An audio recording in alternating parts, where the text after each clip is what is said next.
là, ça va se jouer à la seconde, ce Tirreno Adriatico. C'est incroyable. 3, 2, 1. Eh bien non.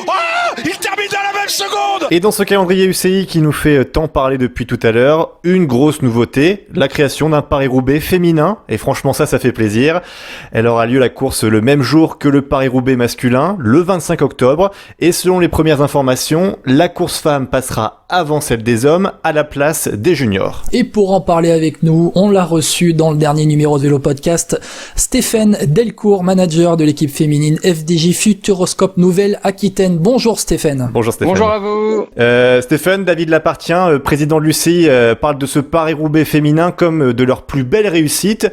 Vous êtes de leur avis, j'imagine? Ouais, c'est une très belle surprise et on a besoin un peu d'espoir dans ce temps-ci, donc ça nous fait du bien et ça donne vraiment une bouffée d'oxygène dans ce calendrier et aussi de se dire que cette épreuve qui est si mythique, où les légendes se sont souvent écrites, va pouvoir aujourd'hui s'écrire au féminin. Raconte-nous un petit peu les coulisses de cette création du Paris-Roubaix féminin. C'est arrivé au dernier moment sur la table ou vous en parliez quand même depuis quelques temps? Alors on en parle depuis quelques années, C'était un des combats des structures, mais surtout des cyclistes elles-mêmes qui voulaient prouver qu'elles avaient le niveau et qu'elles méritaient de courir sur les pavés mythiques du nord de la France.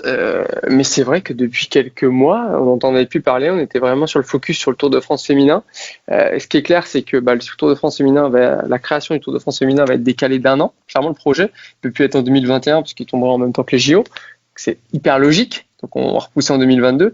Et puis SO et UCI sont toujours dans cette discussion de faire grandir ensemble le cyclisme féminin. Mais ça a été une surprise parce que finalement il a fallu un nouveau calendrier, repenser un calendrier pour la fin d'année 2020 pour que Paris-Roubaix arrive, alors que ça aurait pu arriver finalement l'hiver dernier quand ils ont annoncé le calendrier 2020. Grosse surprise. Et puis moi je suis partie prenante avec le regroupement des équipes aux réunions UCI et personne ne l'a vu venir.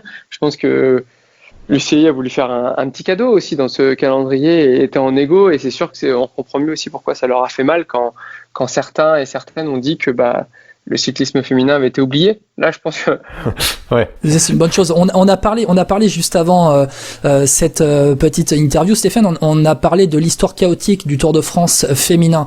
Stéphane, est-ce que tu peux nous expliquer, avec la création de ce Paris-Roubaix féminin, est-ce que ça va vous aider au niveau des sponsors pour vendre aussi votre projet? Clairement, aujourd'hui, on a une belle visibilité parce que chaque année, elle augmente, mais Paris-Roubaix, surtout pour une équipe française, avec des sponsors français, c'est énorme, c'est une course magique où tous les spectateurs regardent, et que ce soit à la télé, mais aussi tous ceux qui pourront, je l'espère, être sur le bord des routes.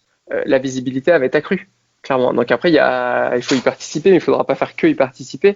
Donc nous, on est parti sur une stratégie de tout mettre, tous nos moyens pour, dès la première édition, si elle a lieu, et que je reste toujours au conditionnel avec ce qu'on vit en ce moment, faire tout pour briller et de bénéficier de cette visibilité, parce que ce sera une course télévisée, c'est sûr. Et du coup, vous allez viser la victoire avec Cécile Uttrup-Ludwig. C'est vrai qu'elle a été très claire dans ses propos, c'est la première qui m'a appelé, donc il y a eu l'annonce. Moi, j'ai du mal à croire qu'avec ses 48 kilos, elle puisse être à l'aise à Paris-Roubaix, comme elle a pu déjà me démontrer au Tour des Flandres avec sa 3e place l'année dernière. Elle a vraiment envie, donc on va essayer le plus tôt possible, nous, d'aller reconnaître le parcours, si on peut. Et ça va être qui la favorite? Chez nous, je pense qu'Emilia Fahlin, la championne de Suède, a des beaux arguments. C'est une course plus puissante qui moi, direct, m'a dit aussi, je veux être la première Suédoise à gagner comme Magnus Bäckstedt a gagné chez les hommes. Voilà. Ça a vraiment une saveur particulière, et pas que pour nos Françaises. C'est ça qui est fort. On voit que cette épreuve, qui est une épreuve si spéciale, si dure, appelée à tout le monde. Donc, je pense que chez les femmes, il y aura un gros niveau. Je pense que Marianne Vos sera très, très, très dure à battre, parce que c'est elle qui, depuis des années, déjà domine le cyclisme féminin. Et puis c'est elle qui a milité en premier pour la création d'un Paris-Roubaix féminin, avec, vu son aisance en cyclocross, elle va être difficilement battable. Mais je pense que c'est la grande favorite. Mais après, il y a plein de favorites.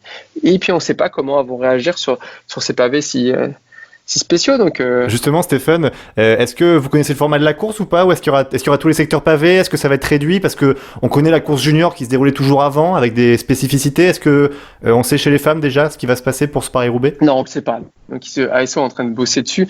Mais c'est vrai que c'est difficile de bosser sur tout en ce moment pour eux. Et nous, peu importe le format, on va dire on va le prendre, mais on en saura plus dans quelques semaines. Je pense déjà courant juin, on en saura plus. Mais juste le circuit des juniors, ça sera bien. Si c'est la fin du circuit masculin sur les 150 derniers kilomètres, on prendra aussi. Hein. Parce que vous, votre rêve, c'est quoi? C'est Wallers-Arambert, quand même, enfin, priorité Wallers-Arambert, Carrefour de l'Arbre, quoi. Oui, évidemment, c'est mythique.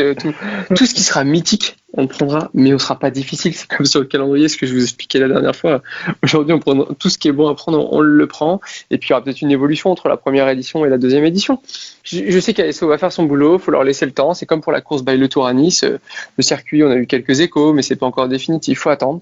Et que je répète à chaque fois, c'est que il y a autant de chances qu'on court une fin de saison que on la court pas. Il faut pas s'enflammer, mais il faut garder espoir et travailler dur au cas où. Merci beaucoup, Stéphane Merci, Delcourt. Stéphane. Et puis on espère qu'une chose, c'est qu'une cycliste de votre équipe lève les bras sur le vélodrome, du coup. On va tout faire pour, je vous remercie, mais on fera honneur à notre maillot, ça c'est sûr.